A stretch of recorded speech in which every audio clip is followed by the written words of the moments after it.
அதிமுக வீழ்த்த முடியல, உடைக்க முடியல. ஸ்டாலின் அவர்களே, உங்களுடைய கனவு ஒருபோதும் பலிக்காது.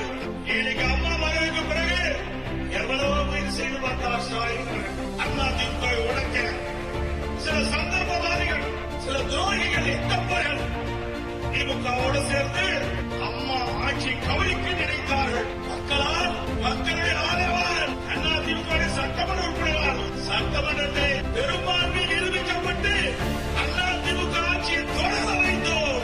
அப்பொழுது கூட ஸ்டாலின் பொறுக்க முடியாம சட்டையை கிழித்துக் கொண்டு வெளியேறிய காட்சி எல்லா தொலைக்காட்சியிலும் வந்தது. ஸ்டாலின் அவர்களே, அதிமுகவை ஒருபோதும் வீழ்த்த முடியாது. எப்பொழுது பார்த்தாலும் பேசுவார்.